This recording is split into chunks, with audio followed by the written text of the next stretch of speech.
दोस्तों, एक कहावत है कि पेड़ लगाने का सबसे अच्छा जो समय था वो 20 साल पहले था और दूसरा सबसे अच्छा समय जो है वो अब है। तो फ्रेंड्स, आप growtrees.com का उपयोग करके कम से कम एक पेड़ ज़रूर लगाएं, क्योंकि आपका एक पेड़ एक साल में लगभग हमारे वातावरण से 20 किलो कार्बन डाइऑक्साइड खींचने का काम करेगा। तो फ्रेंड्स, मैंने भी लगाया है, आप भी लगाइए। धन्यवाद।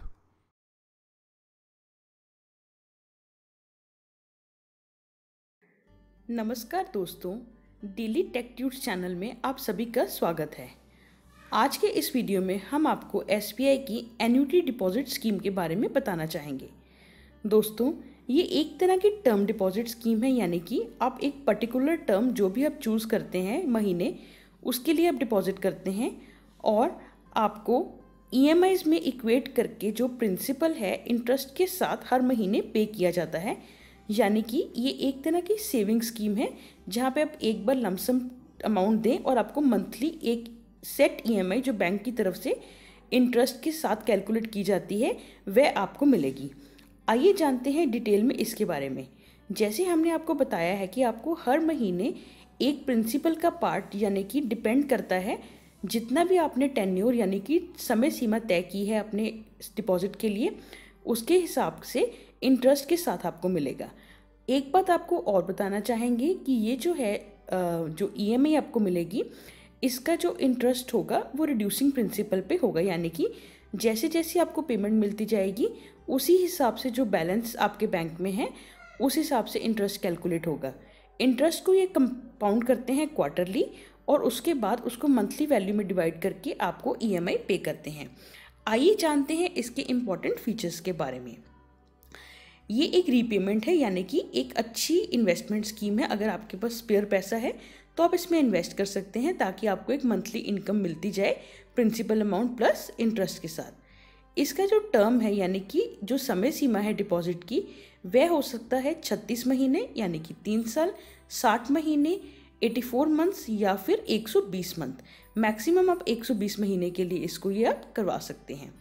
ये स्टेट बैंक की सभी ब्रांचेस पे उपलब्ध है, केवल स्पेशलाइज क्रेडिट इंटेंसिव ब्रांचेस को छोड़ के, यानी कि जहाँ जो बैंक सिर्फ लोन्स में डील करती हैं उनको छोड़ के ये सारे के सारी ब्रांचेस पे उपलब्ध है स्कीम ऑल ओवर इंडिया।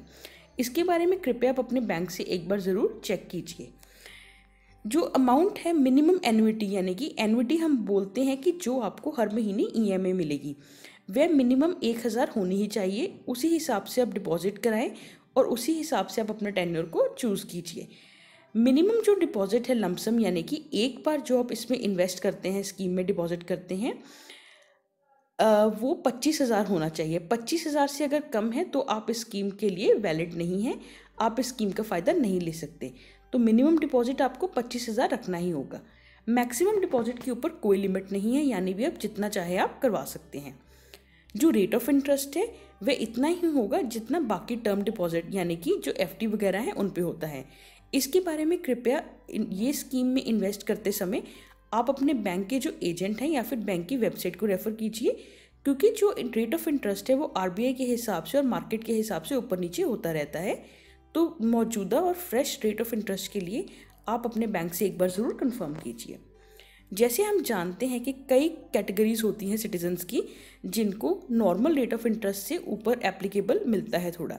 आइए जानते हैं वह कौन है। जितना भी एसबीआई स्टाफ और एसबीआई के पेंशनर्स होंगे यानी कि रिटायर्ड होंगे, उनको जो एप्लीकेबल रेट चल रहा है उससे 1% ज़्यादा मिलेगा। ऐसे ही जो सीनियर सिटीज़न है 60 साल या उसके ऊपर, उनको जो एप्लीकेबल रेट चल रहा है उससे ½ % ज़्यादा मिलेगा। इसके लिए फिर से आप अपने एक बैंक से ज़रूर संपर्क कीजिए, क्योंकि ये भी कई बार आरबीआई के हिसाब से चेंज होता रहता है। जो पेमेंट होगी यानी कि जो आपको मंथली एन्युटी ईएमआई मिलेगी वो उसी दिन होगा जिस दिन आपने डिपॉजिट की है। सपोज़ कीजिए आप इस महीने की 5 तारीख को लमसम डिपॉजिट करा रहे हैं, तो आपको अगले महीने यानी कि अगस्त में 5 को ही आपको ईएमआई मिलेगी। अगर डेट नॉन एग्जिस्टेंस है, जैसे कि आप 29 को फेब के मामले में करवा रहे हैं या 30 को करा रहे हैं और अगले महीने में 31 आ रही है, तो आपको अगले महीने की 1 तारीख को अपनी ईएमआई मिलेगी। जो भी एन्युटी पेमेंट है यानी कि ईएमआई है और जो टीडीएस वगैरह कटेगा वो आपको सीधा आपके जो एसबीआई या फिर आपका जो SBI में सेविंग्स बैंक या फिर करंट अकाउंट है उसमें सीधा का सीधा जाएगा। नॉमिनेशन फैसिलिटी के बारे में बात करें, जी हाँ, आप इसमें नॉमिनेशन फैसिलिटी अवेलेबल है, आप किसी को भी नॉमिनेट कर सकते हैं। इसका एक और ज़्यादा फ़ायदा है कि आप इसमें ओवरड्राफ्ट या लोन भी ले सकते हैं। सपोज़ कीजिए कि आपने एक पर्टिकुलर अमाउंट जमा करवाई है, तो जितना भी उसका बैलेंस बचा है आपको EMIs देने के बाद में उसका 75% तक आप लोन ले सकते हैं। सपोज़ कीजिए कि आपके जो बैंक में बैलेंस अभी प्रेजेंटली बचा है EMI देने के बाद 10,000 है, तो आप 7500 रुपये का लोन बैंक से ले सकते हैं, मगर ये कुछ स्पेशल केसेस में ही है, इसमें बैंक की डिस्क्रिशन है, ये सभी को नहीं मिल सकता। इसके बारे में फिर से आप अपने बैंक से एक बार कंफर्म कीजिए, संपर्क कीजिए। जो अगर एक बार जो आपका लोन ओवरड्राफ्ट डिसबर्स हो गया तो एन्युटी जो पेमेंट है वो आपके लोन अकाउंट में ही होगी, जो लोन अकाउंट आपका चालू होगा उसी में होगी। इसके लिए आपको एक यूनिवर्सल पासबुक दी जाएगी और इसका सबसे बड़ा फ़ायदा है कि ये अलग अलग ब्रांचेस में ट्रांसफरेबल है।